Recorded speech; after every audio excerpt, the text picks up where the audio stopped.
Now, this is an absolutely fantastic podcast, and before we even got started, and part of the reason why I do this podcast and started One Whole Life Media is to help my own mental health.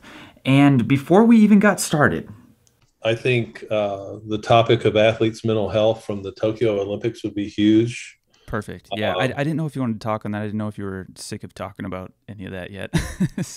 No, okay. I think it was kind of a gift to all of us. I agree. I don't know why I had it in my head that I was like, man, I don't know if you just did so many articles and talks with so many different people. I should have just asked you first, but I was almost trying to steer clear. You were making up a story, weren't you?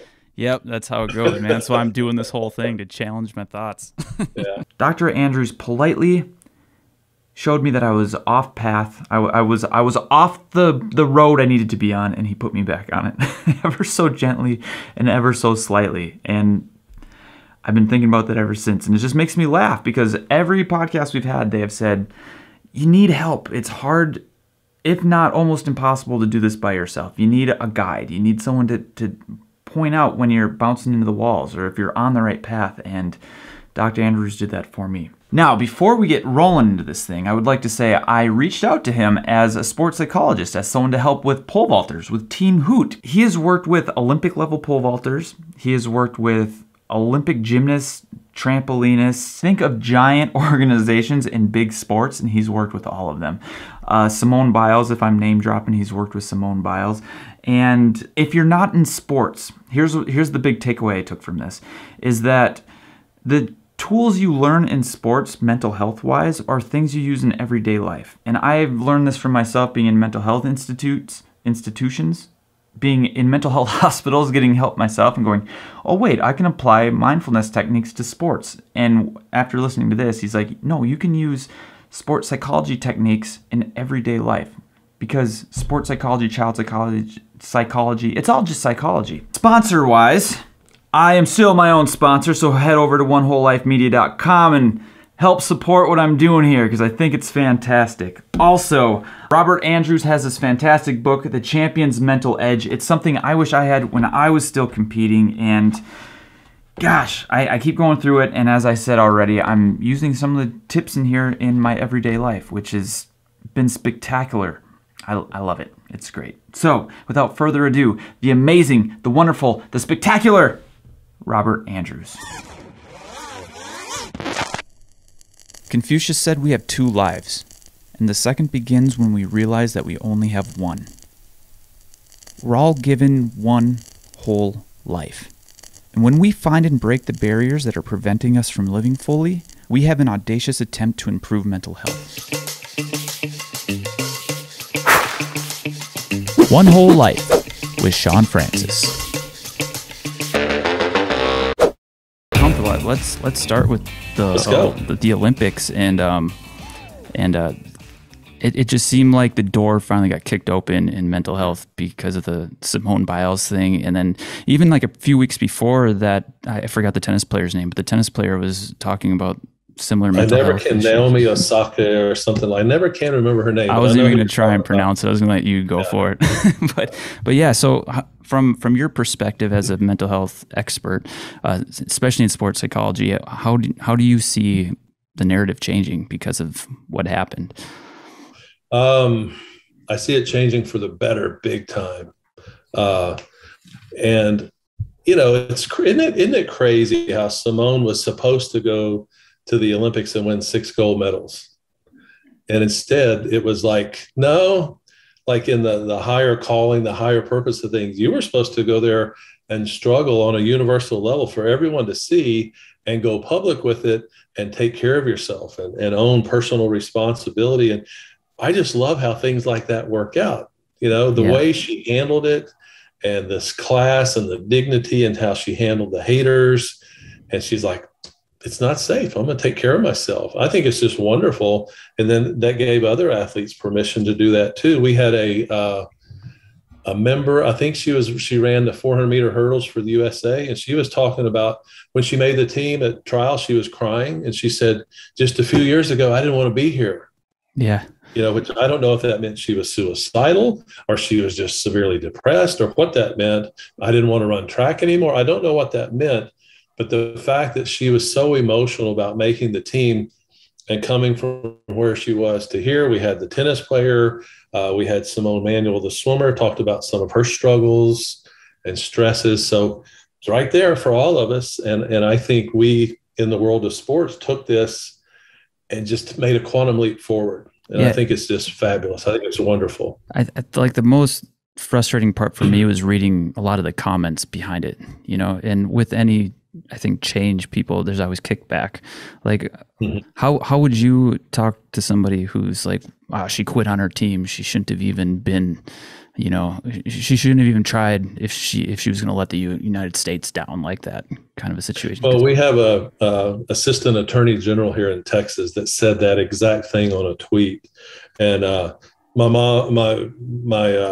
wife laughs at me because I call our governor's office and I call our senators. And I called this guy's office and I said, tell him he needs to educate himself on mental health. She's not a quitter. She didn't let her team down. She's actually taking care of herself. And so and he took the tweet down very quickly because me and a whole lot of other people held him into account on such an idiotic, stupid comment, So people don't know. And there's that old school that, if you're, like, how do I explain it? It's like, I think what it's done is it's made it okay to struggle. Everybody thought that if you struggled, you were mentally ill. You had severe mental illness. Yeah. If you're anxious or depressed. Well, that's not always the case. There is mental illness, but just because you're anxious or depressed doesn't mean you're mentally ill. Right. And so I think if people will take the time to read and educate and research and talk, they'll see that, wow, most of us go through phases in our lives like that, where we're anxious or lonely or depressed or suffering mentally, emotionally, psychologically in some ways. And so we had these brave athletes go, I'm at the Olympic Games, the biggest stage in sports, and I'm suffering and I'm struggling, and here it is. And for those people who mock them and make fun of them, I always say karma is a big thing, Yeah, right. Yeah, I believe in karma. I really do. And I don't wish any ill will on anyone, but a lot of times that karma circles back and they're going, wow, I wish I would have had more empathy. And I think that's one of the big things that was missing in this whole, with people like that, was empathy and compassion. Yeah. Was missing. And that's kind of at the epicenter of our whole society right now, is a lack of empathy and compassion, no matter what's going on. So I think 99% of the people were like, good for her. Yeah. Good for them. Yeah. Do you agree with that? I do. I like that you were talking about empathy, and I think about empathy a lot, where it's hard to have it unless you know what they're going through in some way. My mom has a friend where I was diagnosed with depression when I was 10. So like, it's just been a part of my life forever, which is why I'm doing this thing. Right. But, she didn't understand. She thought I was just being, a bad kid, reacting out of things. And then I think it was 10 or 15 years later, she had a child and had postpartum depression, and actually experienced what depression was like. Yeah. And they became friends again because she's called and apologized. Yeah. So that's kind of like that karma thing. Right. But unless you've experienced it, or at least acknowledge that, depression is on this, not just depression, but mental health is this spectrum where, and if you don't take care of it, it seems to always get worse, right? Or from my experience, you try to push it down, it mushrooms and comes up somewhere else, and it's usually worse. Yeah, right. So and you, I know. Well, I was going to say, you've been very vocal about your issues and struggles and things like that, and I've always admired that about you. We're Facebook friends, and I read, and I go, God, what a courageous guy. Yep, it's impressive. Yeah, maybe it doesn't always feel. I guess courageous.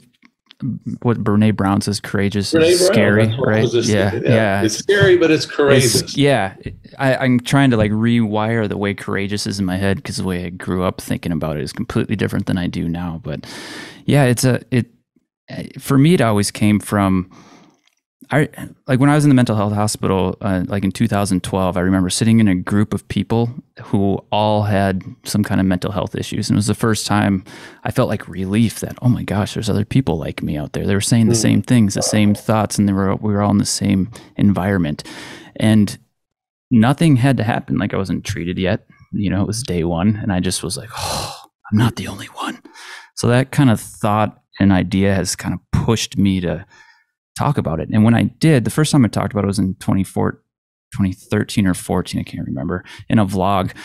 And I posted the vlog and didn't watch the comments for like 3 days, just terrified of what people were going to say. And then when I opened it up, there was just like, I have it too. Here's what I had been dealing with. And it's the same reaction or emotions and feelings that I had when I was in that group was, wow, there are other people. And when we can, show the skeletons in our closet, it allows others to let their skeletons out. And then, hopefully they dissipate once. Yeah, you give them permission. Yeah. And then there's a connection through that, Yeah. And again, I think that's the large majority of people. And then there's others that, will shame, ridicule. And, it's so easy for people to just type on a keyboard these days. And, people have said things to me on social media they would never say to my face, Yeah. And I've probably done that too. Yeah. But I got off of Facebook for I think I've been on once in the last 2 months. I just had enough of it and feel better. Actually, I feel a lot better. I'm happy I caught you on Facebook when I sent you that message. I would have missed you. Yeah. No, I know. Sometimes I feel like I trap myself in a corner creating, all these things through social media. But I'm trying to see it as more as a gift, in that aspect than trying to not let that other side kind of attack you. Well, your mission and your purpose is, I wouldn't think too many people would be coming at you with what you're putting out, Yeah, you'd be surprised every once in a while. Like, you say, like, I said shit in a word in a vlog once, and I cuss. That's just been kind of who I am for a while.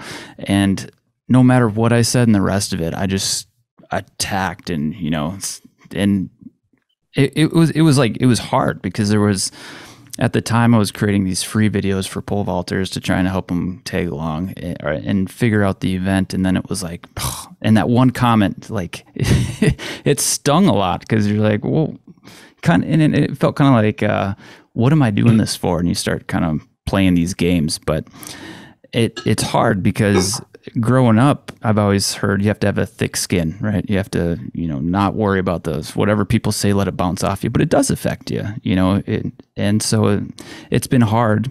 And I figured it out, like how to navigate that when someone just doesn't agree with what you have to say or doesn't like the way you're presenting it, but yeah, you do. I don't think you can escape it ever because someone's going to disagree, especially on the internet when, if you're in a town of 1,000 people, you got 1,000 people who could attack you. But when you have the internet, anyone can find you and, and you're more likely to have people who don't agree with what you're saying. So do you think it can be worse for men because, we're stigmatized that you got to suck it up and you got to be stoic and you can't show emotion or vulnerability, or if you do show emotion, you can show anger, but nothing else. And so do you think sometimes we have a harder time with it?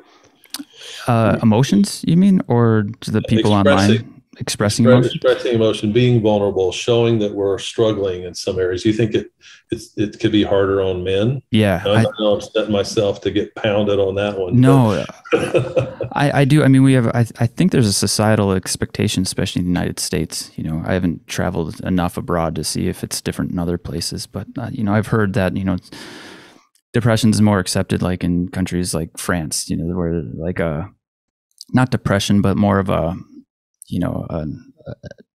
an outlook of criticism on things is kind of respected, and so like it's different in different parts of the country. But I think here for sure, you expect, or we grew up thinking like females are emotional and guys are logical, and this is the standards, and you have to fit into these boxes. When the more I'm going through it, I don't see that as true at all. We're all emotional creatures, Well, I've always been sensitive, and I remember the first like interpersonal growth workshop I ever did. it was 3 days. And at some point in that workshop, everybody kind of broke and told their stories, Yeah. and there were stories of loss or grief or pain or whatever it was. And man, I held on and I held on, and there was like 45 minutes left in the workshop. And I finally broke. And the workshop leader says, man, I've been watching you. It's amazing how much pain you can hold on to. And I was like, wow. But then since that point, that must have been 30 plus years ago. And since that point, it's like I just gave myself permission to be me and be sensitive, be emotional, be caring, be vulnerable, whatever it is. I've been so much happier. How did that feel, like that initial where you finally opened the doors? It was such a relief. It was about, I went through a pretty traumatic childhood, and it was about my parents' divorce and all the craziness around that. Yeah. And, in my high school, I was football team captain. I was Mr. Friendswood High School. I was most courteous, everything was supposed to look right. And so I held that until that workshop. And I can still remember, just finally the dam broke, and I just cried and I cried and I cried for probably 20, 30 minutes, Yeah. And I remember that workshop leader saying, God, the way you can contain that, he said, I've never seen anything like it. But since then, it's like, I was talking to, I was helping a retired college athlete yesterday, and we were just talking about happy tears, and how important it is to follow your happy tears. And she starts crying. And then I started having a happy tear, seeing her connect with the happy tear. And she's like, you're crying too. And I said, yeah. And she goes, that's pretty cool. And then she sent me a text message this morning, and she goes, I had a happy tear on the way to my workout this morning. Oh, that's awesome. Clapping hands, so I just think it's a good thing. And I wish more people would give themselves permission to be vulnerable, to be anxious, to be sad, to be happy, whatever it is. I think it's just good for our health in general. Yeah. How do you think people start doing that? I mean, I know there's a lot of different ways, but do you suggest anything specifically? Well, for me, golly, I was 18 years old. One of my best friends, his father was a Presbyterian minister, but he was very soulful, very spiritual. And we were sitting around the dinner table, and I said, I just have this yearning in me, this calling. And why am I here? 18, why am I here? And so he started giving me books like Wayne Dyer's Pulling Your Own Strings and Your Erroneous Zones and The Road Less Traveled. And so at 18, I started reading these books. And my 20s were all about workshops and therapy and travel, about, just learning about the world and myself. And I came out on the other side of it like, God, I want to do this, So I'd done oil and gas, I'd done investment banking and all the things we're supposed to do. And I made a lot of money. And then one day I just got up and walked out of my job as an investment banker, and they accused me of being on drugs. So what's wrong with you? Look at the money you're making. And I took a sabbatical and took time off and went back to graduate school.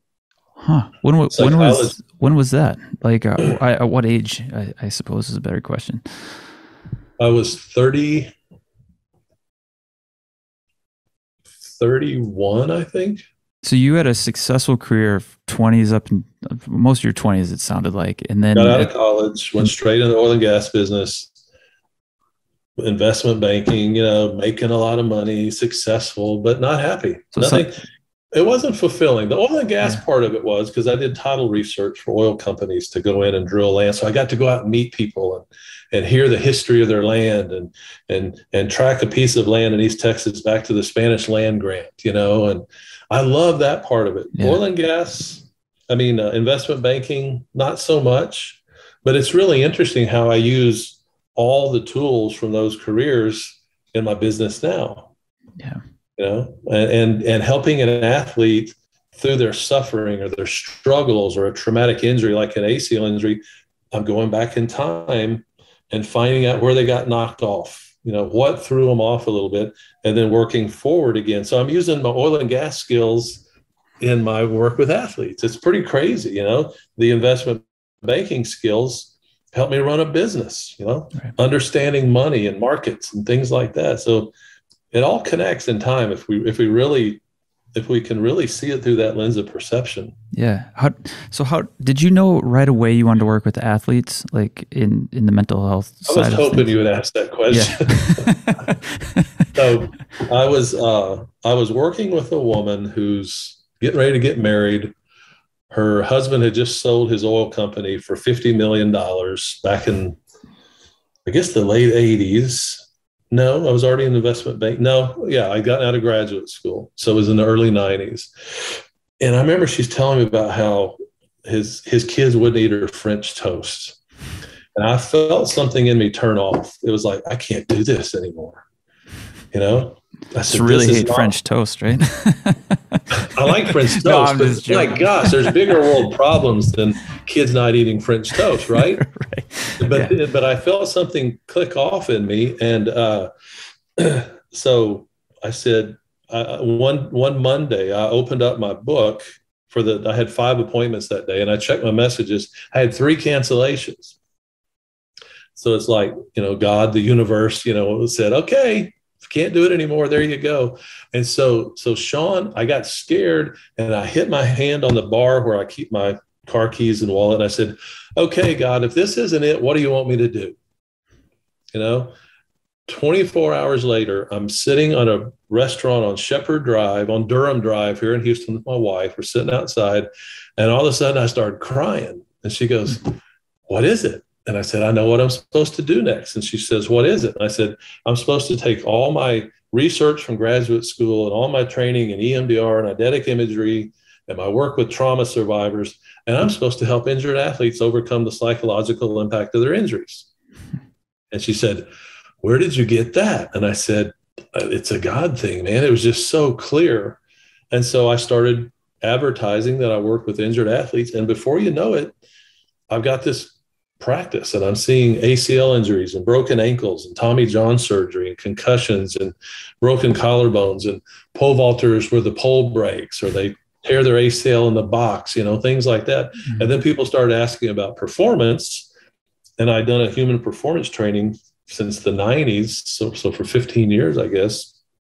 No, for 5 years at that point, because I started sports in 2006. So I've been doing this human performance training. So I was able to weave a lot of the human performance concepts into that side. And then it went into teams and organizations, and it just kept on expanding. But it started at that restaurant in Houston. Wow. Huh. I listened to it. So I've been trying to figure out what your intuition is, or God, or what where these messages come from. Do you have any insight in your background of?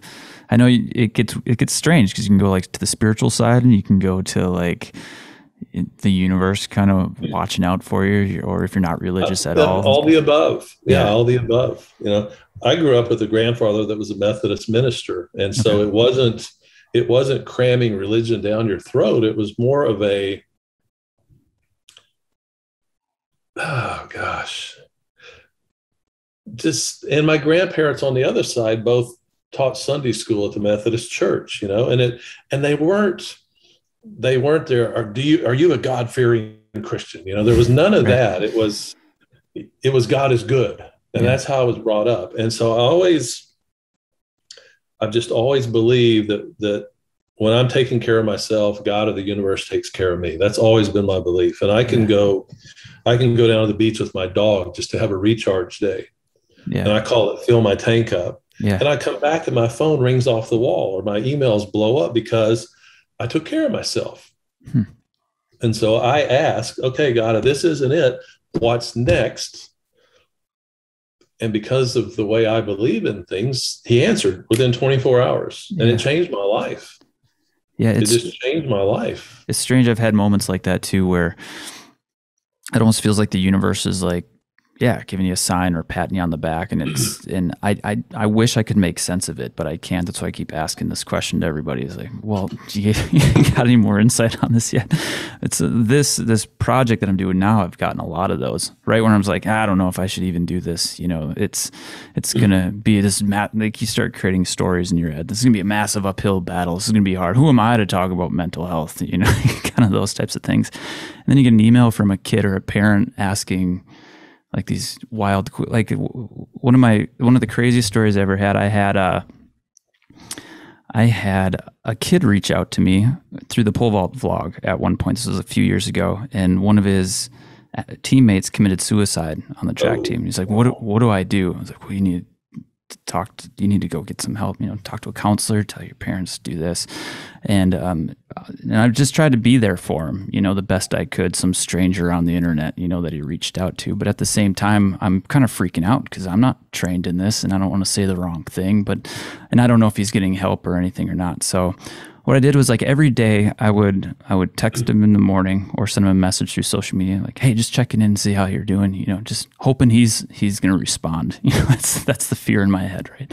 Don't know who his dad is, so I couldn't even reach out. Tried really hard to find all this stuff out, and I would do it again at lunch, then I would do it again at night, and that went on for like a week where I did that, and then a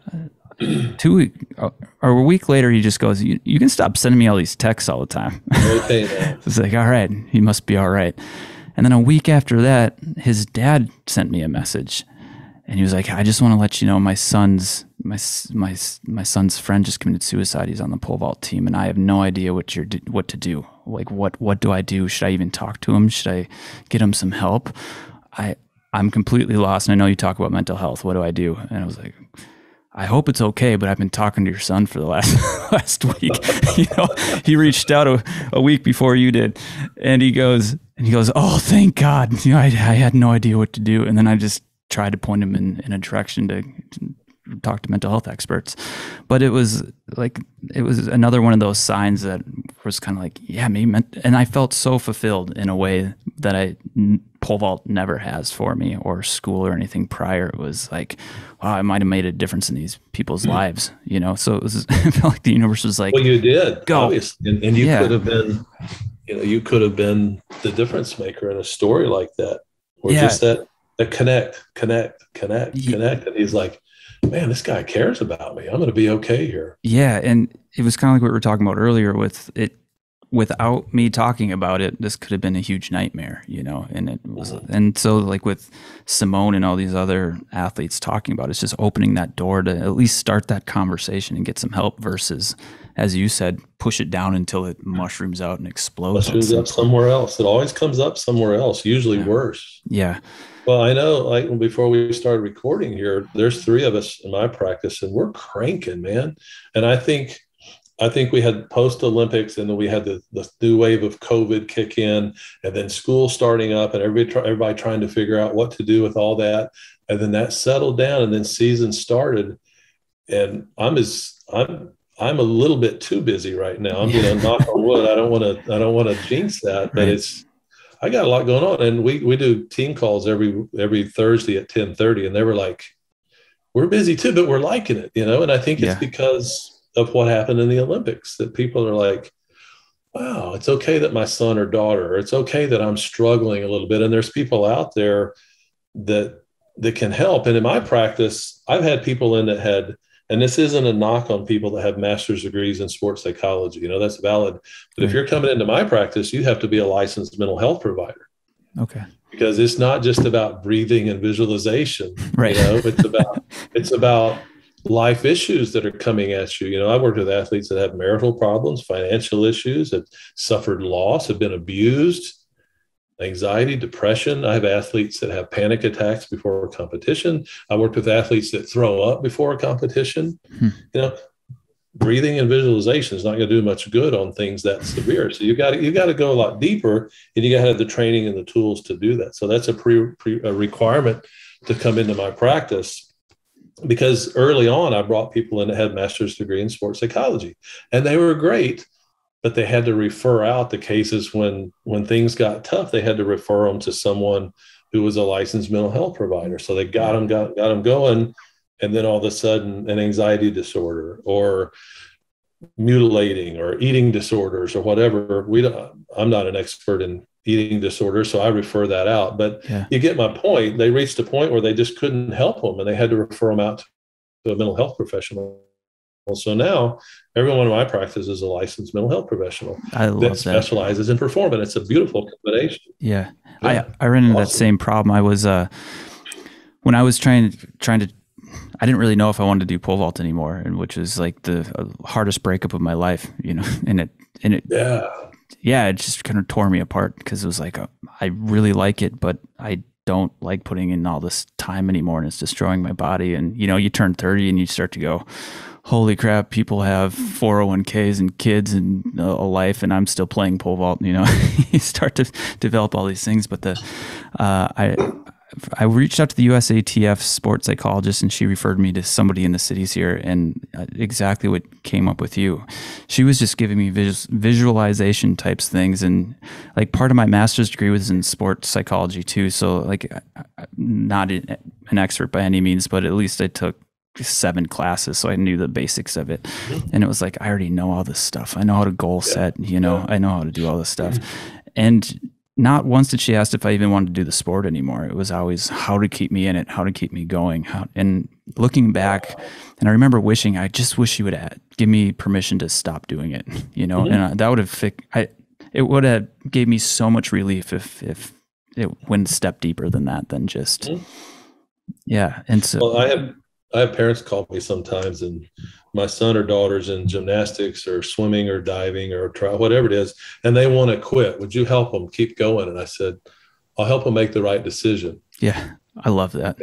I can't. I'm not gonna guarantee you that I'm gonna start seeing your son or daughter, and by God, I'm gonna make them stay in track and field or swimming or diving. And we get through it. And usually, most of the time, they want to quit is they don't have the skill set to handle what they're facing. Okay.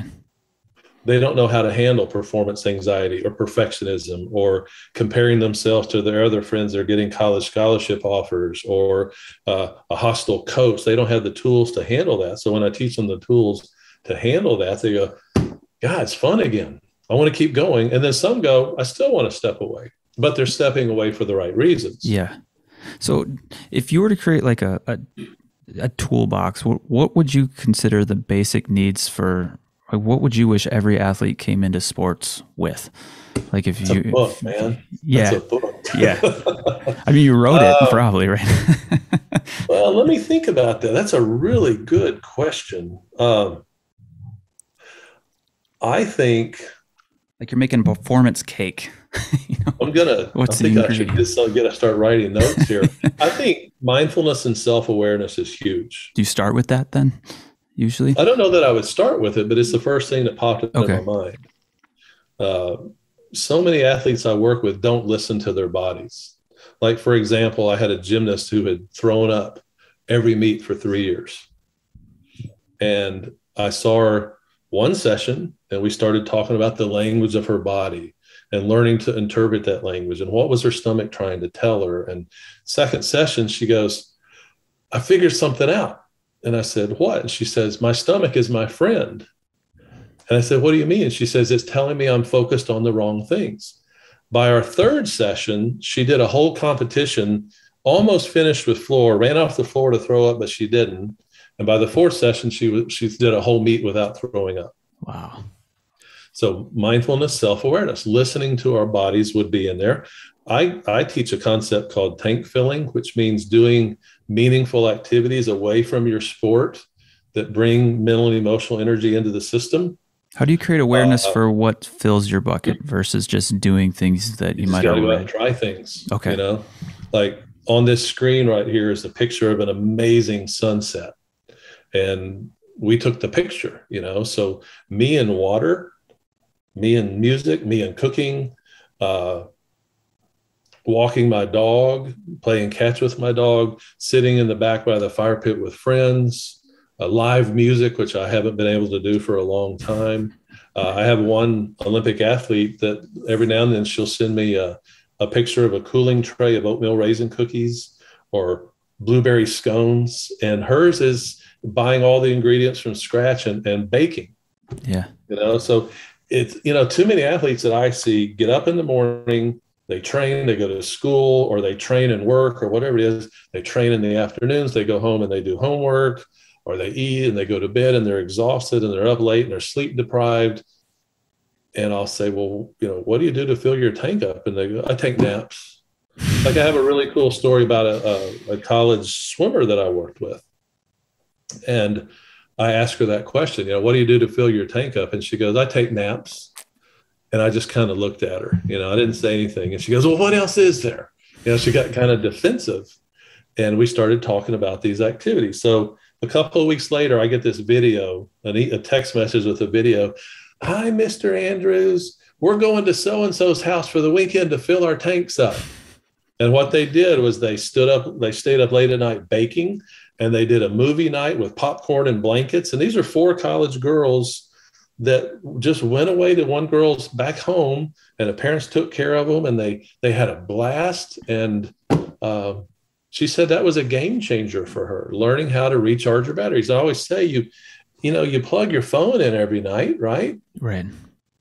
Why not do things to recharge your batteries? And it helps with burnout. It helps with resiliency. Athletes learn faster. They're more coachable. They suffer fewer injuries. They're more malleable. They're more resilient. There's all kinds of research around it that says if you understand the concept of tank filling, you get all these benefits. It prolongs careers. Is that how you help people find those things? Because I was one of those athletes that sounded like your swimmer, which was like, if you told me to eat cardboard and that was going to make me a better pole vaulter, I'd probably eat cardboard. I'd have it for every meal. And at the time, it was like, well, if I'm not doing all these other things and I go do something fun, it's taking away from the training, which is not like I've learned later now that was a huge mental trap and probably helped, end my career. So how do you help people give themselves permission to have fun, fill their tank? Well, they got to have parents and coaches that buy into it too, because, let's look at gymnastics. That was if you're not in the gym 7, 8, 9 hours a day, you're not going to get better, and you're not going to become an Olympic gymnast. And I don't agree to that. I don't agree with that at all. You can get in there and get a lot done in 4 or 5 hours. If it's focused, intentional practice, you're present, you can get a lot done. And, but you have to have a coach that says, I'll give you an example. I had this girl was a really good pitcher in high school softball, right? And she was playing fall ball, and she had tournaments every weekend through Thanksgiving, and her homecoming was coming up. And I said, get out your calendar. She goes, what? I said, get out your phone, get out your calendar. I said, mark that weekend out. You have a boyfriend? Yeah. You and your boyfriend are going to homecoming. I can't do that. I said, yes, you can. Text your coach and tell him you're not going to be at that weekend. And tell your parents you're not going to be at that weekend. And she did. And she went to homecoming. They went out to eat, and she got to dress up, and she had the whole weekend. Friends got together and partied and hung out. And she texted me that next Monday, and she said, that's the most fun I've had in years. And I feel so much better, because she had a college scholarship. She went off to play D1 college softball, and she was ready to quit because she was just so fried. Yeah. But she had a coach, and she had parents that said, yeah, we'll support that. Instead of, well, you can just sit the bench now, or why don't you just quit? We don't need you because you're not committed to the team. That's BS, Yeah, they're sliding down, still trying to climb up. That's what, like, I've been burnt out too. That's what that feels like, where no matter what you do, fill their tanks. Yeah. And what helped tweak my brain on that, I had a coach, Caroline White at the University of Minnesota, pole vault coach. So I was writing my own training because I had a master's degree and all this stuff. I can write my own training, which had probably another problem too, right? Guy obsessed with training, writing his own training. But Caroline was my pole vault coach. So one day she saw this happening, and she just goes, you kind of like what you said, you need to go out and have some fun. Go take my wife, now my girlfriend, go take her on a date, and go do this, go see a show. You like stand up, go see a stand up show. And that's your training for that day. And so then when I started looking at filling my tank or this fun stuff as training, and then once I believed her, and tried it once or twice and had the trust with the coach to try it, and saw that it was actually helping my performances, it was like, oh, that's where that tweak in my brain started going. Is, oh, this is training. This is helping a whole bunch. But so in the Rio Olympics, I had a athlete that I worked with that won a gold medal, and they stayed up late and did the Bob Costas interview and other interviews, and got back to the Olympic Village at like 2 a.m. I had to get up early the next morning for prelims on another event, and they qualified to the finals again. but they didn't perform as well. They were frustrated and disappointed, and they couldn't get hold of me for whatever reason, you know. And so their mother texts me and says, so and so stayed up late, they're tired, they made it to finals, but they're not, you know, what do they do? What do they do? And I said, tell her she needs to fill her tank up. She'll know what to do.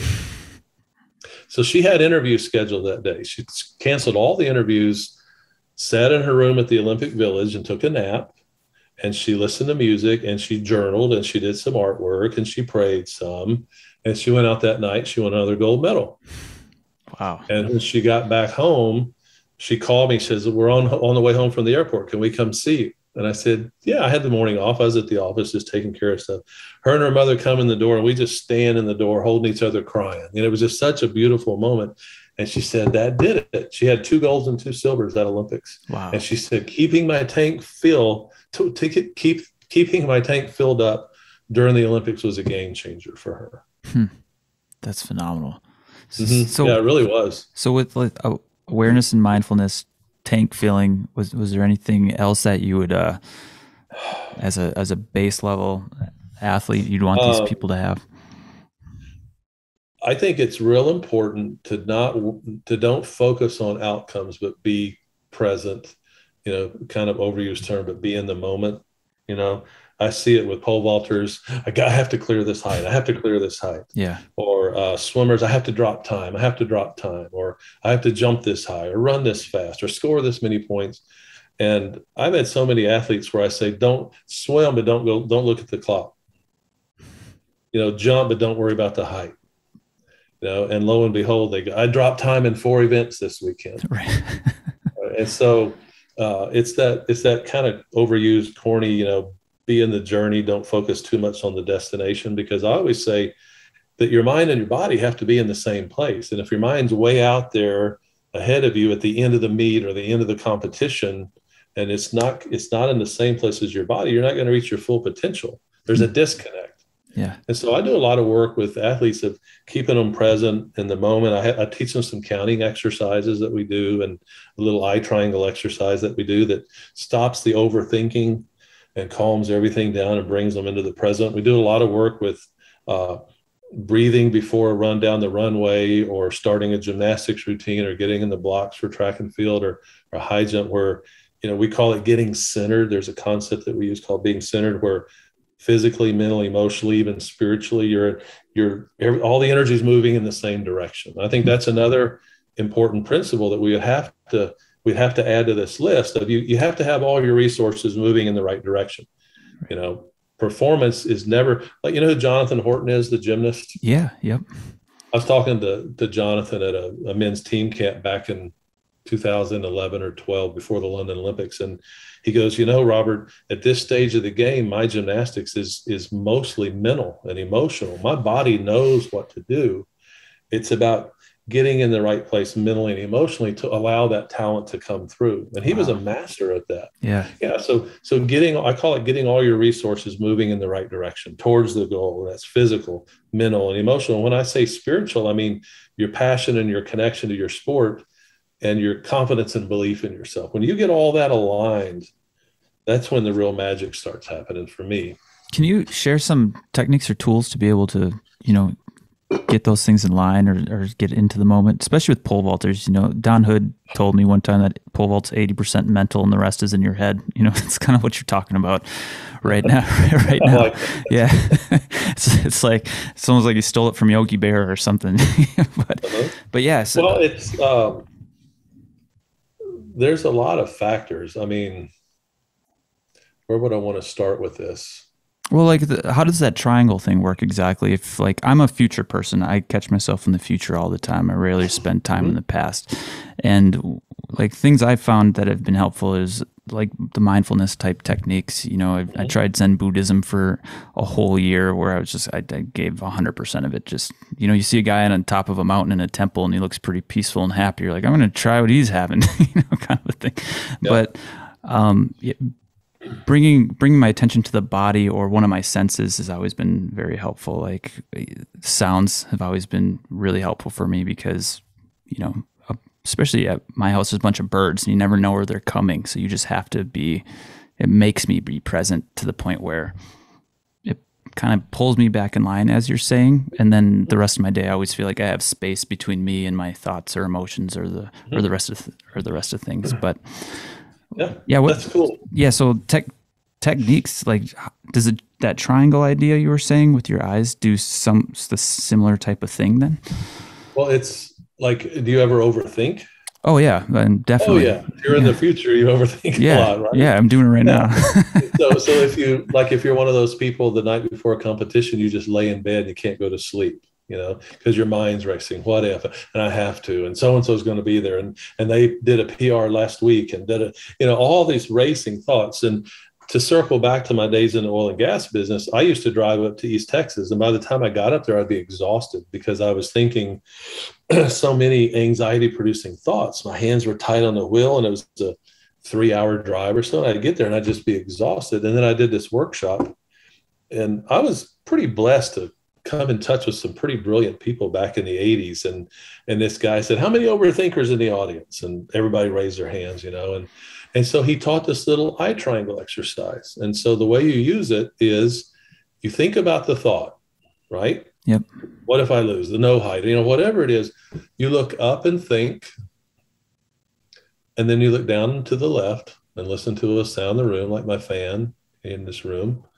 And then down and to the right, you feel a feeling in your body, like the pressure of this desk on my hand, straight ahead. And I can text this to you later if you want. Yeah. But it's up and think, left and listen, right and feel. And Sean, every time I do that, everything in the room, the colors get more vivid, everything brightens up. But I've been doing it for 30 years. And what I found was over time, that mind chatter just got quieter and quieter and quieter. And I had a girl that was on the Canadian World Olympic teams in gymnastics, and she would salute the judges, and then she would go. And her coach said she had ADD, and her coach said she locked in, and she got a lot better after we started implementing techniques like that. And so what happens is when we overthink, certain switches in the brain turn off, and the brain just rotates, ruminates, we call it, on these thoughts. And so up and thinking turns certain switches back on again. Looking down and to the left and listening turns other switches back on again. And then down to the right fires other switches, and then the brain can move forward again. So I could wake up at night at 4:30 and go, "Gosh, I got to do this and this." And I've got all these scenarios going on in my mind. And I'll just stop and breathe about into the count of 4, exhale to the count of 5. And I really breathe where my lungs go up towards my throat and down towards my belly button. So my diaphragm is going down. I'm really expanding my lungs into the count of 4, exhale to the count of 5. And I'll do that for 4 or 5 breaths. And then I do my eye triangle. And then I start this process where I start counting backwards from 21 to 0. And every time I have an intrusive thought, I start over again. 21, 20, 19. I need to take Lexi for a walk. 21, 20, 19. That's my dog, by the way. Yeah. and Sean, I've trained myself to where in 2 or 3 tries, I can get to 0, and then I can stay there for 20 minutes. And it's the most peaceful, meditative place. And I've been able to do that for about 30 years. And my wife was like, "How do you take these 20-minute naps?" Well, I just go in there and I breathe, do a couple of eye triangles. It takes me about 3 tries to get to 0. And it's the most peaceful, quiet place. I could set a timer on my phone for 21 minutes and go through that. And then all of a sudden I'll just kind of shake and come out of it. And I look, and there will be like 30 seconds left on the timer. And it feels like I've had a 4-hour nap. I'll do it between sessions. Wow. Yeah. So I'll text you these, if you want them, I'll send them to you, but they work, and I teach them to athletes.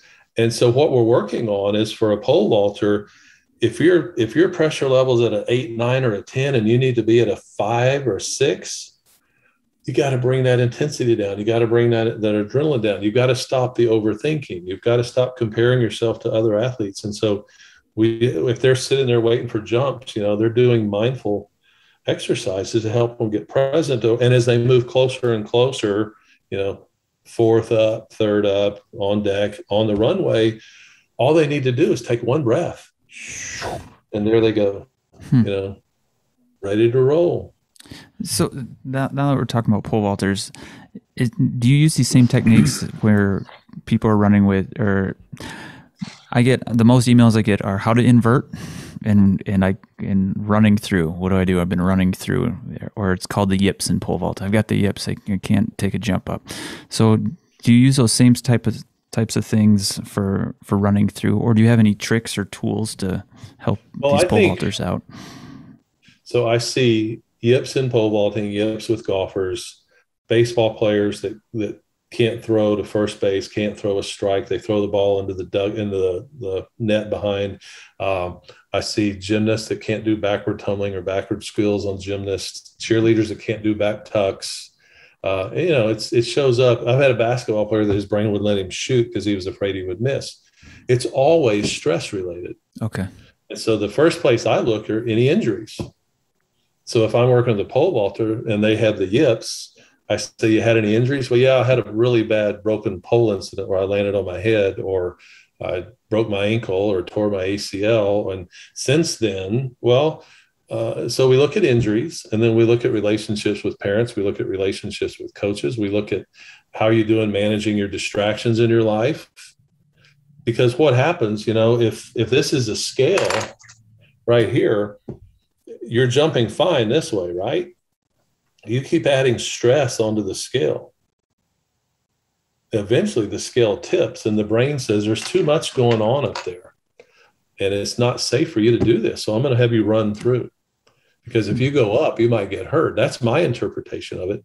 And I've worked with a lot of these athletes that have yips, and we seem to be very successful of helping them, but we have to, you got to be open to taking a really good deep look at your life. It's not you're not going to breathe your way through it. You're not going to visualize your way through it, because there's a part of the brain that's trying to keep them safe and keep them from getting hurt. Reason never overrules emotion. And a traumatic experience like hurting your knee in the box or breaking an ankle in the box or a pole breaking, I've never done it, but that's got to be terrifying. So your limbic system in your brain lights up and goes, this ain't going to happen again. So we resolve the trauma from an injury. We manage stress and distractions. We look at relationships with parents, coaches, boyfriends, girlfriends. It could be a compilation of, I've worked with Olympic hopefuls who hold down 2 or 3 jobs and train. It could be a financial stressor. I had one girl was a college gymnastics hopeful who couldn't do anything backwards on floor or beam. And so we started working through her stress list. She hadn't taken her ACT, SAT. She was behind in her essays for her college application. She hadn't completed college applications. She was behind in her schoolwork, and she had a teammate that every time it was time to go to bars, her teammate hit her grips. She snuck over to her bag and hit her grips under the mats. Well, she started completing her essays. She took the SAT, ACT. She got caught up in her schoolwork. She manages all this. Okay, now we got to tackle the teammate that's messing with you. Well, she'll get in trouble. I said, well, what does your coach do when he can't find your grips? He makes me do conditioning. I said, so she went and talked to the coach about it. And the coach was like, why didn't you tell me? So the coach kicked the other girl out of the gym for a week and said, when you can be a better teammate, come back. So we resolve all these stressors, and I get this video of her doing her series on beam and tumbling on floor. So we got rid of the stress, and her brain goes, thank you very much. Okay, now go do what you love to do. And that's pretty successful. Just reducing stress is sometimes all you need to do. It can be, but you also have to look at, like, every pole vaulter that has run-throughs or yips, if you ask them, there's usually a certain feeling in their body. Right, yeah. Like when they grip a bigger pole, that sends a signal to their brain, or they have a knot in my stomach or a tightness in my chest. And if you ask them, if we look at pressure and intensity on a scale from 0 to 10, where are you? Oh my gosh, I'm at a 9. Right. Where do you need to be? Like a 5. Pole vaulters are pretty aggressive, 5 or 6. But if there's that big difference, why even go when you're at a 9? Because we know what's going to happen. Right. So we work with tools and concepts and techniques to bring that pressure, that adrenaline down, and slide back into that zone before they run down the runway. And then they have more success that way. So there's kind of multiple steps to it. Yeah. We look at stress, but there's also some sports psychology tools and concepts that they need to use uh, like I said earlier, you know, as you get closer and closer to jumping, bring your focus in and then get into that sweet spot, you know, the right amount of stimulation and adrenaline to where your mind and body will react or respond remarkably to that. And most of the time when they learn how to calm their stressors down, work through traumas from injuries, things like that, and then we call it getting centered before they jump. That means being in the right place physically, mentally, emotionally.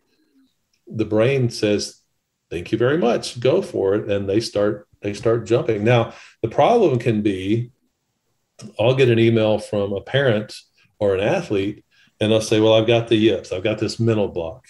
How long has it been going on? Oh, 3 years, 4 years. Well, that neurological imprinting has been getting, I call it the Grand Canyon. You know, you've been eroding this neurological imprint in your brain and your nervous system for 3 or 4 years. Sometimes those are very difficult cases to help, right? Because the imprinting is just so. It's deep. Yes, yeah. I live in Minnesota. Yeah. I think of it like sledding down this hill, right? You said Grand Canyon, the kind of like the longer you sled down that hill over and over again, the deeper that's going to get, right? Yes. Yeah. So if I would imagine, like, if you have a snow, you know, that, you know, makes everything even, you know, no matter how deep that groove is, you're going to have to do a lot of passes over it.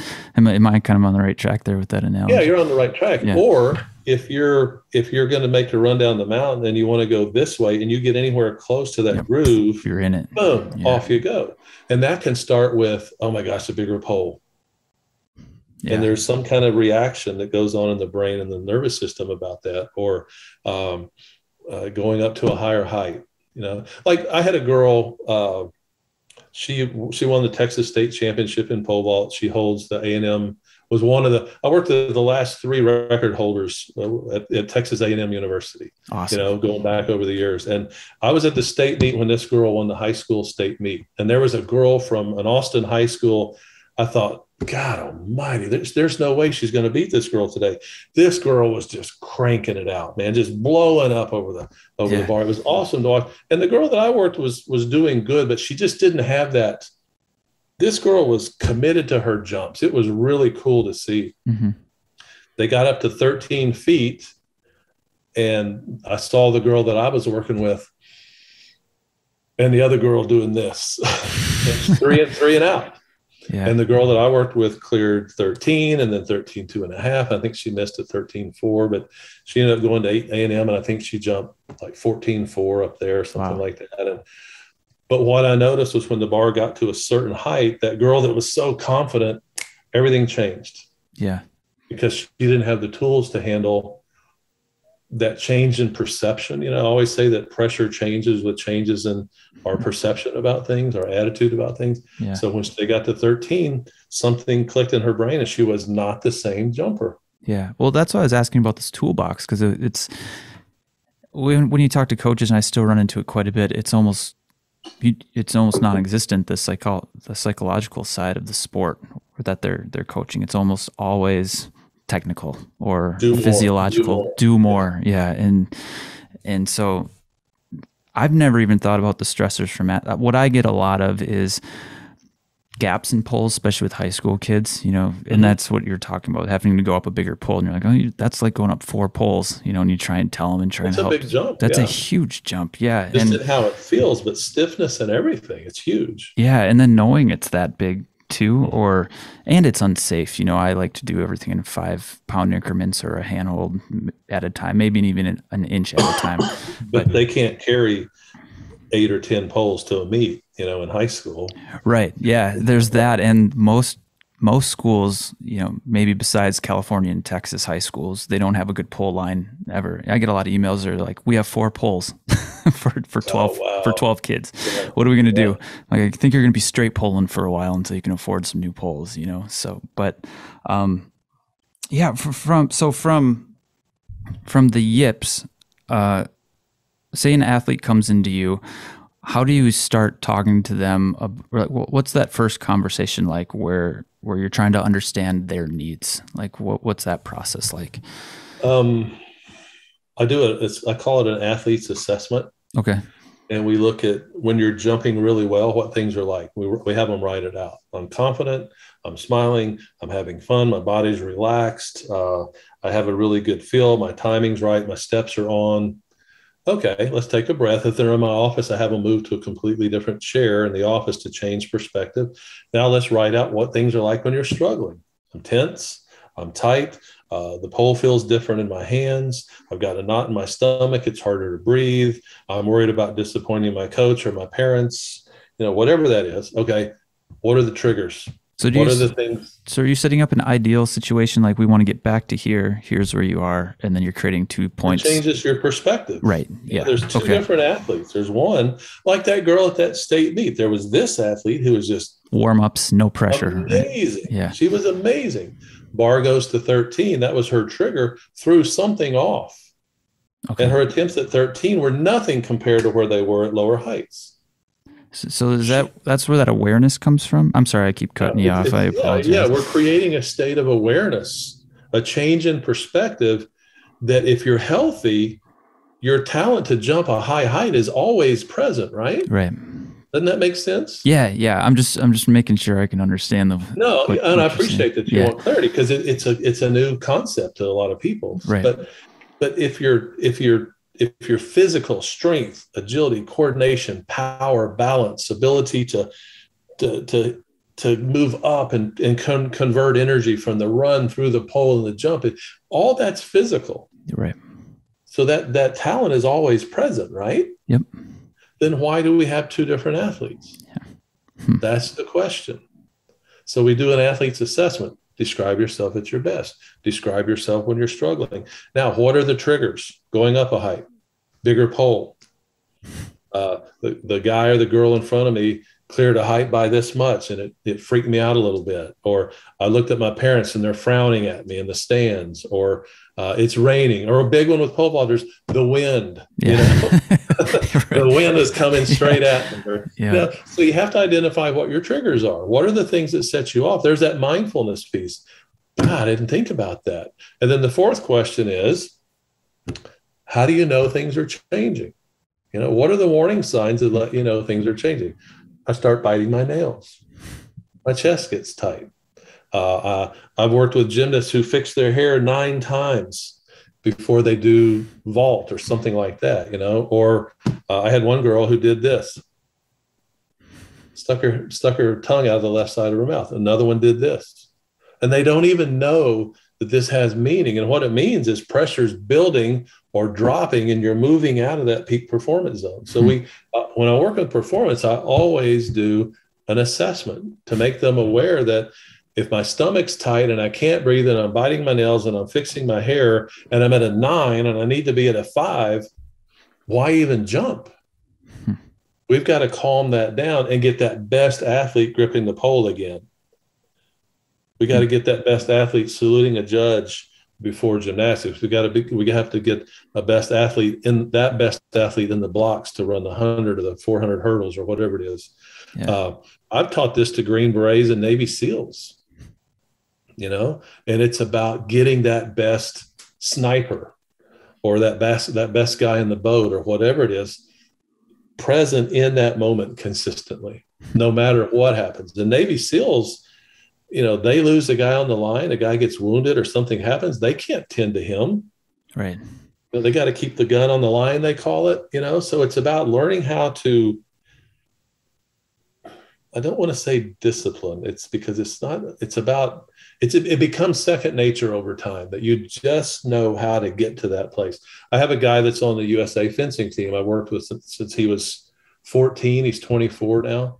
And when I first taught him all this, he goes, golly, I got to check my mindset. I got to work with my breathing. I got to get in my zone. And he's all this stuff. I got to manage my distractions. And he comes back a few weeks later and he goes, I got it. I said, what do you mean? He goes, I can do it all in one breath now. He says, I fence out a point. I go back to the end of the strip, deep centering breath, execute the next point, reset, execute the next point, reset, execute the next point, reset. So you're creating a new groove, essentially. a more healthier and getting back to that place. Instead of that negative groove you were talking about falling into, it's like creating this healthier groove it's literally a new neurological imprint. Right. Or sometimes it's not new. Sometimes it's been there. Just connecting to it again. But an injury created a new pathway, or an abusive coach or parent, teammate created a new pathway, or the pressures of comparing yourself to others, or they're getting a scholarship offer and I'm not. It's all about neurological imprinting in the brain, and then how the body responds to that. Do you want to keep going down the same snow path? Do you want to keep going down the same river over and over again? Or do you want to create new pathways in your brain and your nervous system and your body that can, in most instances, take you light years further than you ever think you would want to go? This is all in Simone Biles's book. But when I started working with her, guess what her goal was? Gold medals, I would imagine. I don't know. Make the U.S. national team. Oh, really? Mm-hmm. Huh. You think she went beyond that? I think so. Wow. Yeah. So when she got her mind and body in the right place and got into that zone and really started enjoying gymnastics more, boom. From the time I started working with her in 2013 until the Rio Olympics, she never lost a meet. She was undefeated, and I didn't work with her after the Rio Olympics. So I can't tell you. I have ideas about what happened in Tokyo. Yeah. Stress is what happened in Tokyo. Oh yeah. I mean, she was the face of the Olympics, how much bigger do you get than that in an Olympic Gold honor Leo, greatest of all time. Right. At war with USA Gymnastics over the Larry Nassar abuse stuff. Yeah. Sponsors, expectations of 6 gold medals, planning her new gymnastics tour. I mean, it doesn't sound that stressful. You talk about stress, though. Yeah. Adding stress. And eventually she couldn't do a vault that she's been able to do for years. Yeah. But you saw her eyes. Her eyes were like, she didn't know where she was. But that's what I love about this story even more, though, is that because she was getting help before, she had that awareness that you've talked about to go, I'm not in a safe place right now, and I know what I need. And I kept wondering over and over again as I was watching that, would she have been able to do that if she wasn't seeing a therapist or a sports psychologist beforehand? Well, and that's impossible to answer. I don't know either. But I like to imagine that because she had that, and I'm speaking from my own personal experiences, because I've had some good experiences with some therapists, it's like, okay, I can put this first, even though this is the biggest stage. And this is, I mean, what she did was just absolutely incredible. It still just blows my mind, and no one's ever done anything like that that I've seen. Yeah. Yeah, it blows my mind too. I'm really proud of her. I think it's just absolutely amazing. And you circle back to the 80s. Remember Carrie Strug and the broken ankle, and she lands the vault, and she's a hero. And yeah, that's what people wanted. Or that's the comments. That's what people wanted in a lot of those negative comments. Yeah. But really, a girl's got a broken bone in her foot. Yeah. Go, you got this. You can do this. And she's like, but in that culture, you couldn't have done that. Right. You had to go do that. Or athletes who are terrified of their coach or terrified of their parents. I've worked with athletes who had a strained ACL, and because they were screamed at and yelled at, they went back onto the field and tore the ACL completely. Wow. Because they didn't know how to say no. She said no. And teammates freaked out, and then they rattled and they brought home a whole haul of medals, Right. I was going to ask you that. That was going to be my next question is, what do you tell a kid like that who might be in an environment or a situation where they don't feel like they can speak up about?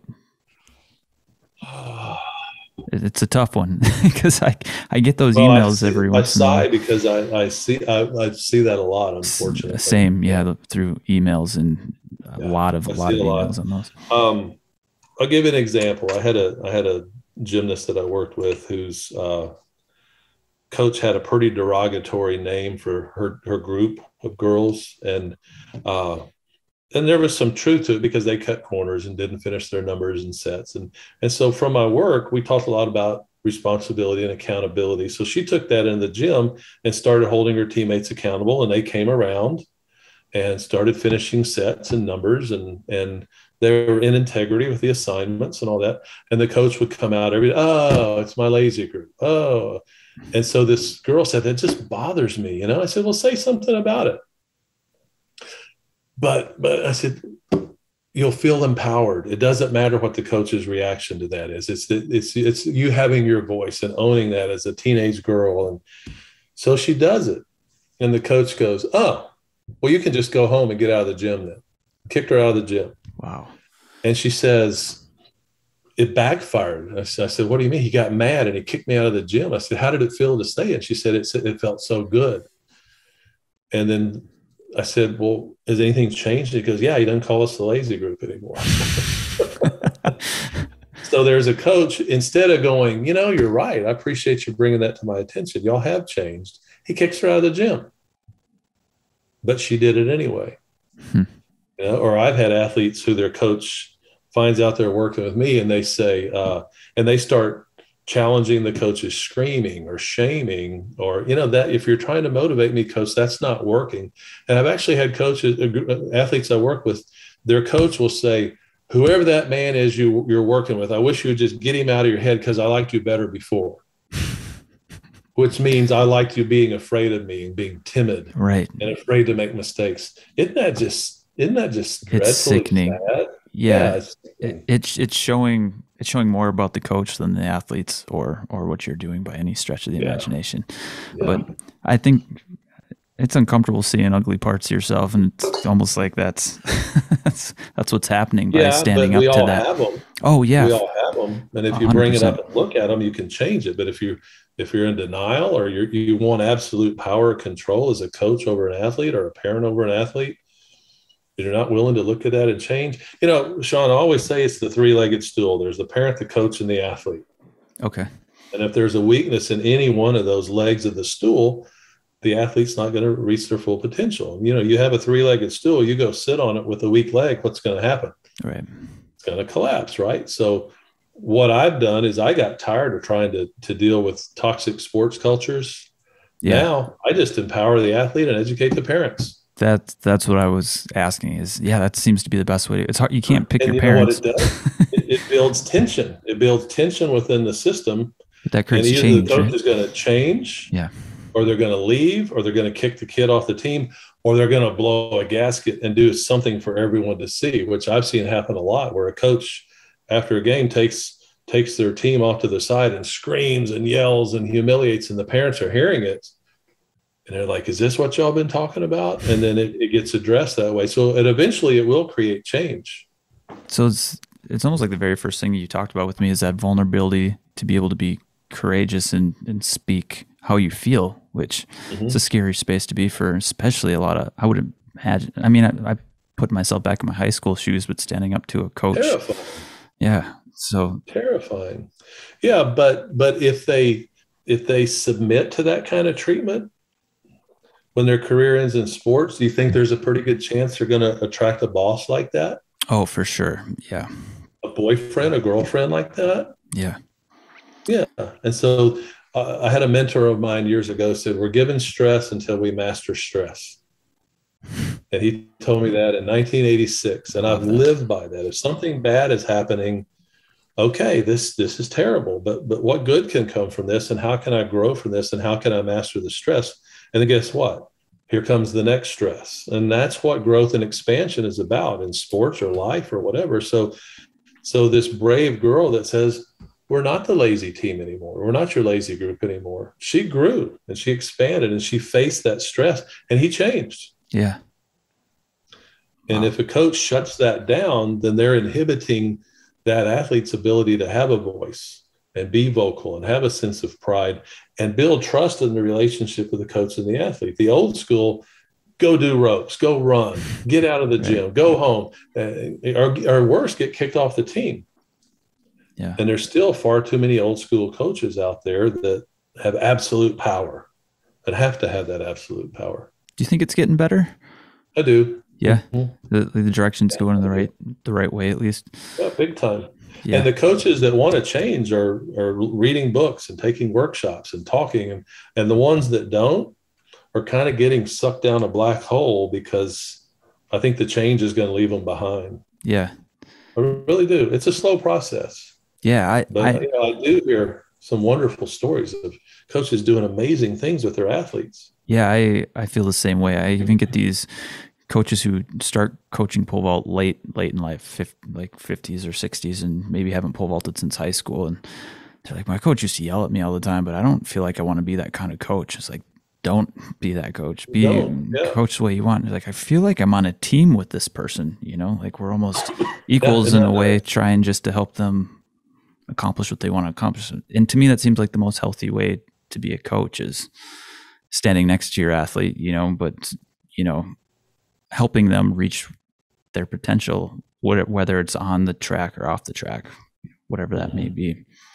But yeah, and to circle all the way back to our Tokyo Olympics mental health conversation, I hope coaches and parents see that they're not just impacting their kids' performance, they're impacting their kids' mental health, their athletes' mental health by if your athlete doesn't trust you, if they're afraid of you, I was talking to a parent the other day and I said, do you know the difference between guilt and shame? And they go, not really. I said, guilt means I've done something wrong. Shame means that there's something wrong with me. And your coach is repeatedly shaming your daughter. And they were like, and they wrote that down. Guilt is I'm doing something wrong. Shame is something wrong. So shaming coaches are actually affecting mental health and self-perception and belief. And what it does is in the long run is we see an epidemic. This is crazy. We see an epidemic of athletes that are perfectionists. Right. They're terrified of making mistakes. They're terrified of looking stupid or getting yelled at or being embarrassed or shamed or ridiculed or benched or whatever it is because they make mistakes. And I saw an interview with Obama the other day, and he said that he wants to create a world where kids are free to make mistakes and they know that parents have their backs and will support them through the struggle. I thought it was beautiful. Yeah, it is. Huh. So how can parents be aware of what's always going on at practice? Is it coming through their kids? Is that the only way? Because they can't be at every practice. Sometimes they're afraid to say anything. See, this is a tough question right here because if the kids do say anything and the parents speak up, then what can happen to the kid? Right. It gets worse. They made me run. They made me run till I throw up, or they benched me and I didn't get to play, or they lined us up and they didn't call my name up, but they made fun of me and they humiliated me. And then what happens is the parents become the crazy parents. Yeah. So it's a systematic form of abuse where you want to challenge me as a coach, I'm going to take it out on your kid. And if you want to go to another track club or another gymnastics team or swim team, I'm going to call ahead and tell them you're a problem parent and you're a crazy parent.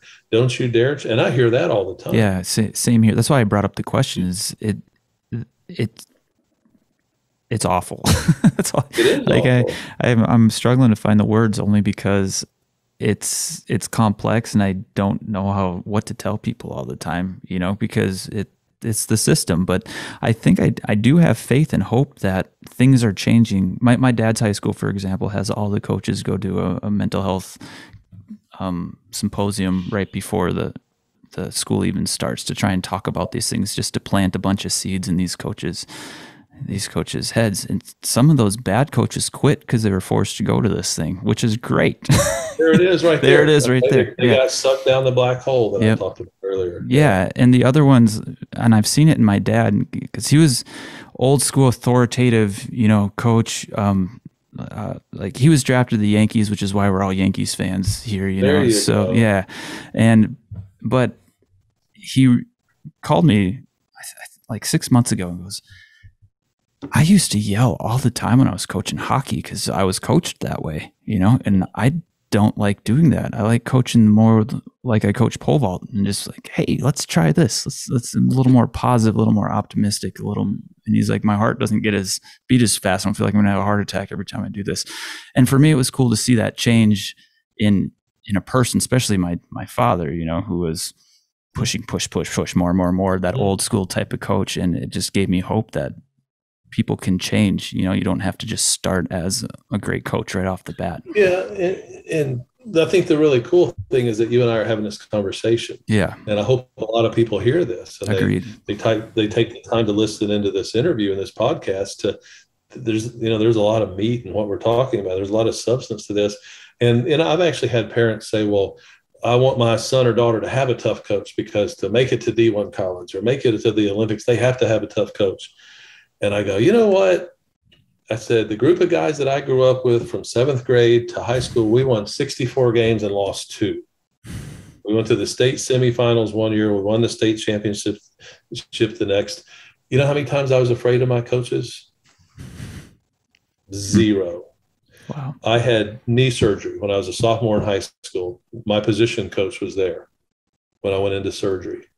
Wow. So 10 years ago, I had knee replacement surgery, and I called him to thank him for being there. Yeah. And I'm crying, I'm really emotional. I said, my parents had gone through a divorce. I didn't have my dad around as much. I said, you were such a coach to me, but you were like a father figure to me. And I'm getting ready to have knee replacement surgery. And I just wanted to tell you, thank you for all those years ago. You're not going to believe what he says. He goes, when's your surgery? November 28th at Methodist Hospital. What time? 7 a.m. I'm going to be there for this one too. Wow. So they're in there shaving my knee for surgery. And Don Hamilton is next to the bed talking to me. Wow. You got a good one. So that was how many years? That was many years later. Yeah. You know? Wow. Mm-hmm. I love that story. It was a beautiful story. It really is. And he's still like a father to me. I can call him anytime. Yeah. And just talk, and how you doing? We hang up. I love you, Don. It's beautiful. Wow. I was never afraid of him. I was a good athlete. Yeah. I was a hurdler. I was a high jumper. I played football. I could jump through the roof in basketball, and never once was I afraid of him. And he knew how to get the best out of me. Yeah, and isn't that what the coach-athlete relationship's all about, though? Is just creating that connection between two people to I think in an ideal world it is. In an ideal world, obviously, yeah. But as we've been talking about, it's not not ideal. Yeah, but again, I don't think people would have had this conversation 10 or 20 years ago. The fact that we're talking about mental health and struggles that athletes had at the Olympic Games, and good coaching and bad coaching and good parenting and not so good parenting. When I go out and do parent workshops, I ask them, are you a tank filling parent? Or are you a tank draining parent? Are you a tank filling coach? Or are you a tank draining coach? And I list examples of what that looks like.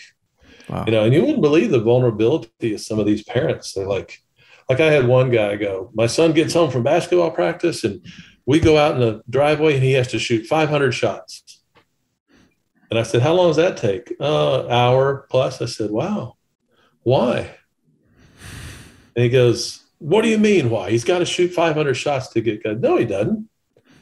And we talk about that. And parents will stand up and go, my gosh, I'm realizing I've been so hard on my kids, And when my son was in high school, he played baseball. He played college baseball. But when he was in high school, his catcher, he was a pitcher and a middle infielder, but his catcher was the best high school hitter I've ever seen. Mm-hmm. And we were walking out from a game, I was walking out with him on the bus. And I said, Cole, is it the fact that you're a catcher that makes you such a great hitter? And he goes, that's part of it, Mr. Andrews. But he goes, every day after practice, I get a tee and a bucket of balls, and I put the tee where my pitch is, and I hit 25 balls. And I've trained this is a high school kid. Right. I've trained my brain that when I see that pitch come out of that pitcher's hand, everything unloads on it. Yeah. He didn't need to hit 500 balls. He hit 25. Yeah. Focused and locked in. And he's the best high school hitter I've ever seen. Wow. Yeah. Mm-hmm. So it just seems like the quality over quantity type situation, right? Yeah. And then when things are in line, the quality is going to be higher, as you were talking about earlier. Yeah, he's efficient. He's present.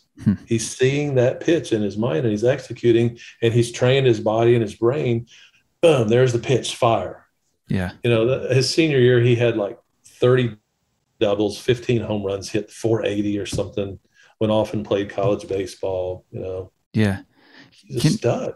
Can I ask you a question about like leaving sport? I've seen some pretty horrific stats about depression and anxiety for professional athletes, leaving sports. And I've And I haven't seen numbers for high school or college, but I would imagine they're the same if you dedicate your life to something and then you go to leave, and not just your, I mean, I struggled through that, and I talk to pole vault, elite pole vaulters every year at the Reno Pole Vault Summit who, they're done, and they just go, I don't know what I'm going to do next. I don't know who I am if I'm not doing this. I don't know what to do. And then what I always wished was that there was somebody who kind of prepped you for that, that this is what the stats aren't great. This is going to be hard, and here's some tools to help you get through that. It is tough. Well, I always say being born in life is a big transition, and then going off, if you decide you want to do college sports, that's a huge transition. Yep. And then I've heard a quote that says every athlete retires someday, whether it's you run out of gas or you have an injury or you don't get drafted or nobody picks you up or whatever it is. I saw a athlete I've worked with since she was in junior high, through high school, swimmer, college swimmer, and she's done. And she just came in yesterday and wanted to talk about the transition. And she said, I'm lonely. Yeah. I'm used to being around a team. I'm used to this structure and knowing what my day is going to be like, and the travel and the camaraderie and really pushing myself to be my best. But the thing that really struck me, she said, I'm lonely, And I said, other than being born and leaving home for college, this is another huge transition in life. But that's life. We work our way through transitions, and, getting married, having kids, those are, I always say the universe is expanding and we have to keep moving right along with it. If we're not, we create friction and tension. So what we talked about with her was finding channels for her passion, and she says, golly, I teach swim lessons to these kids at this country club here in Houston, and I just love it, and I need to work, I need to make money, but I've already found a channel for my passion, and I didn't realize how rewarding that is. Is that part of the bucket filling that you like to talk about too? Well, it could be for her, for sure. Yeah. Okay. But there is a natural grieving process that goes along that with leaving your sport as well. And it's not just the anger, denial. It's not those, they always say grief is like a thumbprint, it's different for everyone. Yeah. And so there is a grieving process. I know when my daughter decided she didn't want to play college volleyball, her high school season ended in October. When my son didn't get drafted out of college baseball, his season ended. He went to play the Western Canadian League for a summer. That ended in August. So in August, boom, he's done. October, she's done. That next spring, when it was volleyball and baseball season, guess who went into a funk? Dad. Wow. So imagine what the athletes are going through. Yeah. And I think they were both down. I think my daughter was a little bit relieved, but I think my son, God, he had a baseball cap on his whole life, Right. So he had to find a new channel for his passion, and he has, And so is that how you help people kind of transition? Is just finding another place to put that energy you had?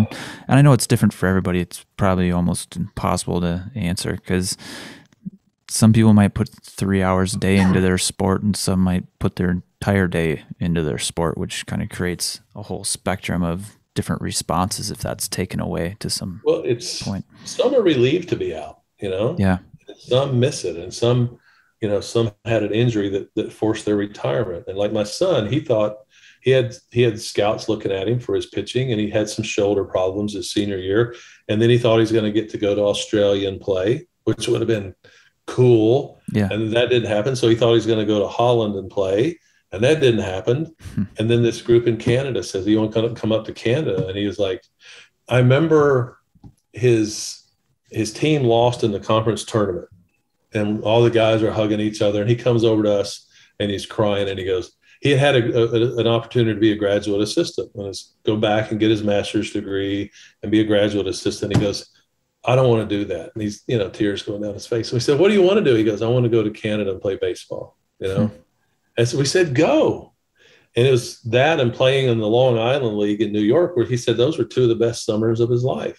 Wow. And I'm glad he got to have that experience, and it helped him say goodbye to the sport. Now he coaches a 16U team, He dropped his puppy off over here last night, so we get to take care of his puppy while he goes and coaches. And his girlfriend's a nurse; she was working nights last night. So, he's found. So he's. I hope he's getting ready to get a job at the VA helping vets, because that's where he did his internship. So that, coaching a 16U baseball team, he has meaningful friends in his life. He has a family that loves and supports him. But I do know he went through a bit of a funk when it was over. Yeah. So it's honoring the grief process, and then taking the skills and traits and qualities that you acquired as an athlete and channeling those into what's next in your life. And there's a really cool exercise I did with this girl yesterday. I gave her a piece of paper, and I want her to, on one side of the paper, write my strengths, skills, qualities, attributes. And she writes them all out. I'm a good leader. I'm vocal. I'm good at motivating, inspiring people, whatever that is. And then on the other side, you write out what the world needs. And then you draw lines of connection from I'm a good leader. How will that make a difference over here on this side of the page? How will being a good teacher, being organized, how will those strengths and qualities and attributes make a difference on this side of the page? So when you're done, you have lines of connection. And then you take it and you tape it and you put it up on your mirror in your bathroom.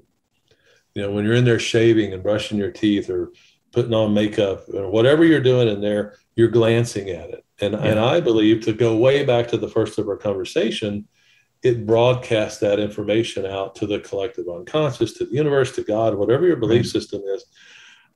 Interestingly enough, I did this exercise right before I got the vision about working with injured athletes. And it changed my life, It sounds similar to like what some people call a vision board or something like that, right? In a sense. Yeah. I got to thank you so much for having this conversation. It's just, from what I've found in my history, it goes, just having the conversation alone just hopefully makes people feel like if they're going through these things, they're not so alone, and there's avenues to ask for help. And the most scary moments in my life with any form of mental health or leaving sport or whatever it was, just feeling like you were the only one. And I think you opened a lot of doors for a lot of people here. Yeah. I hope so. And I thank you for having me. Yeah. Can I ask you just one more question? I ask all my guests this. If you had a magic wand, what would you do, whether it's in sports psychology or all of mental health? What would you want to change? Well, I do have a magic wand here, so let me get it that way. All right. Well, can I get, where did you get that thing? I want one of those too. I found it at an antique shop. All right. So this is a great question. Okay. And so I got interviewed by, I think it was International Gymnastics Magazine or Inside Gymnastics. Sorry, I'm real close with some of the writers and owners of those magazines. So if I mix it up, I'm sorry. But right before the London Olympics, they asked me a whole bunch of questions. And one of the questions was, what's your secret to helping athletes prepare for a big event like the Olympic Games? I said, I can teach them how to breathe, how to visualize, how to manage distractions and stress. I can do all that, get in their peak performance zone. But the real secret is empowering them to show up authentically. And when we can get an athlete to show up authentically and then pair that with talent, that's when the beauty of the sport unfolds. And it's a remarkable process. And I see it all the time. And so my magic wand would be empowering any athlete out there, any coach, parent out there, get all the stuff out of the way, quit pleasing people, quit trying to get everything perfect, quit being, say yes when you mean yes, no when you mean no, start showing up authentically. And I have it's called an energy effort graph that I use with this core map. It's a personality profile that I use. And the graph shows, it's an energy effort graph. And it shows authentic self, and the amount of energy you get from that is enormous. And down here in the bottom, the effort that it takes is very little. And then you move over across the graph to the conditioned self, living who everyone else wants us to be in our life. You get very little effort for that, and it takes a tremendous amount of energy. And so I'll show that to an athlete. Where are you on this graph? And they're usually always over near that conditioned self, being who parents want me to be, coaches, recruiters, a selection committee with gymnastics or whatever it is. And our work is to get them over to the other side of the graph where they're living authentically, an abundance of energy with very little effort.